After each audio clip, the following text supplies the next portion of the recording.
Hey everybody, Mark here from Riffle, Shuffle, and Roll, and today I'm going to be giving you a quick look at a little game called Jest.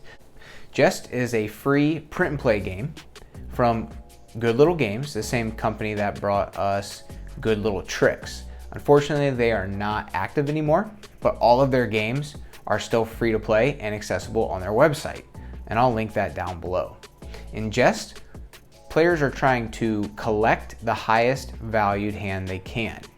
The gameplay is a little chaotic, but it's simple, it's fun, and it's for 3 players, which is kind of hard to come by. So let's dive in to the setup. To begin setup, take the reference card and set it in the center of the playing space for all the players to see.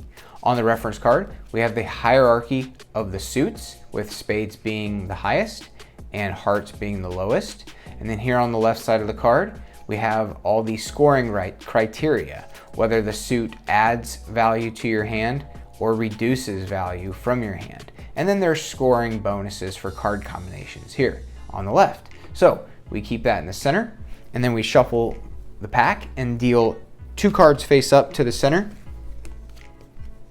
These are the trophy cards. So at the end of the game, the players that meet the objective here at the bottom of the card will win that trophy card. And we'll talk more about that when we get to the end of the round.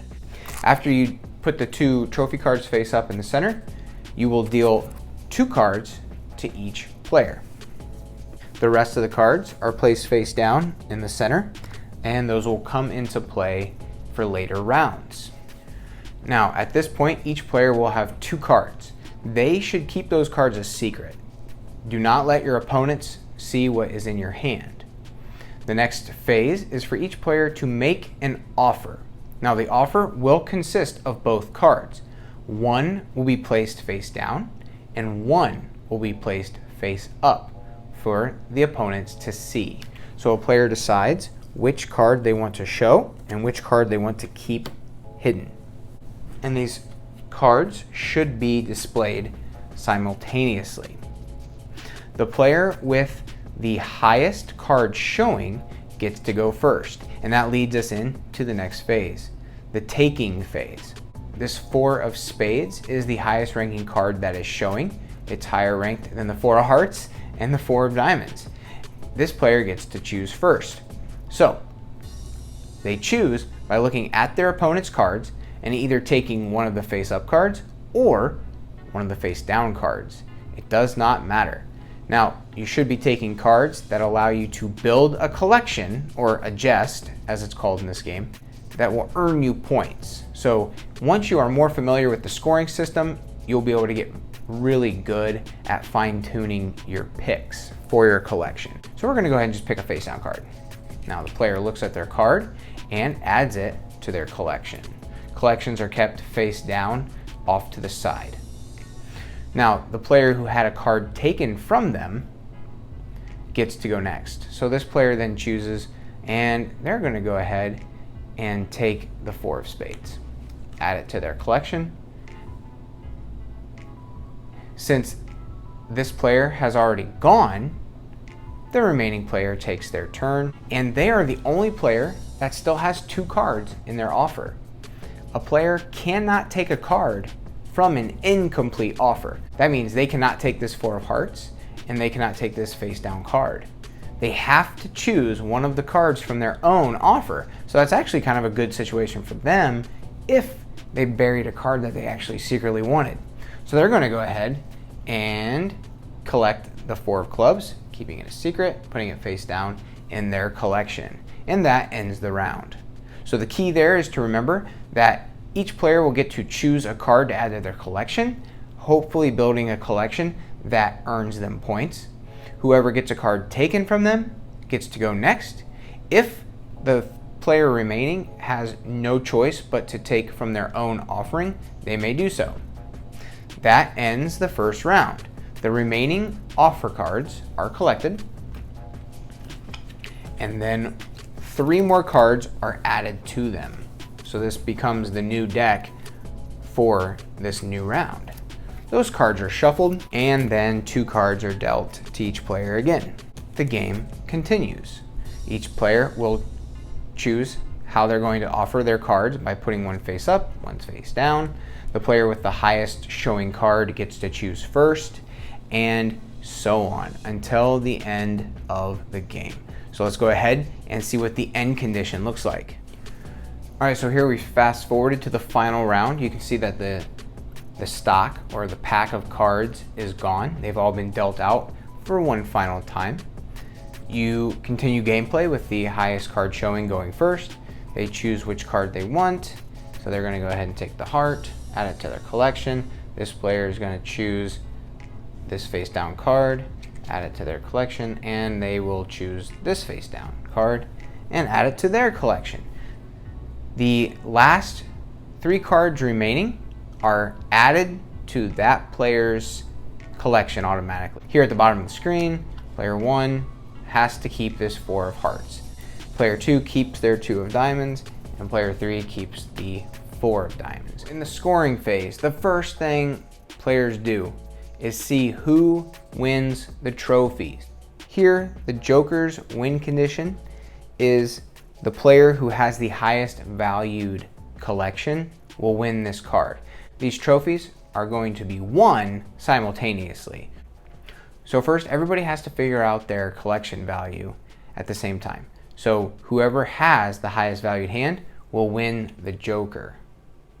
The win condition for the 3 of hearts is whoever has the Joker would have gotten this trophy. Well, the Joker was out of play, so nobody can win this trophy. Only the Joker is up for grabs.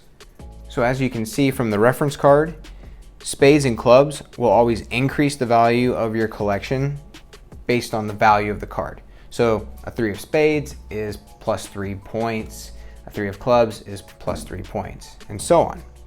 Diamonds will always reduce the value of your collection. This 3 of diamonds would be -3 from the total value.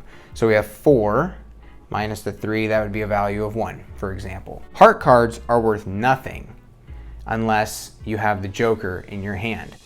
Now you may have noticed that aces actually have 2 values. They have an ace and a 5 on them. If you have the ace and it's the only card of that suit in your collection, it's worth 5 points. Otherwise, it's worth 1. So in player 1's collection here, they would have scored 1 for the ace because they have the 3 of clubs in their collection. Well, what I need to mention here is that a player also earns 2 points when they're able to create a pair of the same ranking card in clubs and spades. So player 1 actually earns 2 bonus points for their pair of 3s. So player 2 got a 2-point bonus for having a pair of 2s in black. So we have 2 plus 2 is 4, plus a 2-point bonus is 6, plus 4 is 10. Then we subtract 3 over here for these diamonds. So they have a point total of 7. And over here we got to look at player 3's score. So here player 3 has 9 minus 7, so they actually have a hand value of 2.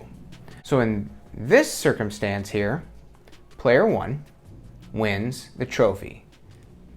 They had a score of 9, player 2 had a score of 7, so they win the Joker. Now, let's talk about what the Joker does when it's in a hand that has hearts. If your collection has the Joker and 1, 2, or 3 hearts, then the Joker's worth nothing and the hearts reduce your score. So now that player 1 has won the trophy and we go to figure out the actual endgame score, their score is going to be dramatically different now because they are reducing their score based on these heart cards. If player 1 had managed to win the Joker and not have any hearts in their hand, the Joker would have been worth 4 bonus points. If they would have had all 4 hearts in the Joker would have been worth nothing, but the hearts would have increased their score. So as you can see in this example, having the highest score for the trophy stage only hurt them in the long run because that would bring their score down to 3. Now let's see who actually wins the game. So player 1 has 3 points, player 2 has 7 points, and player 3 only has 2 points. So now player 2 is the winner of the game. And that is my quick look at Jest, a free print and play game from Good Little Games. This is an interesting little set collection game where players have to adapt every round, keep track of what they're collecting, and take some risks. And as always, the Joker comes in and possibly screws up everything. Thanks for watching. Until next time, keep on playing.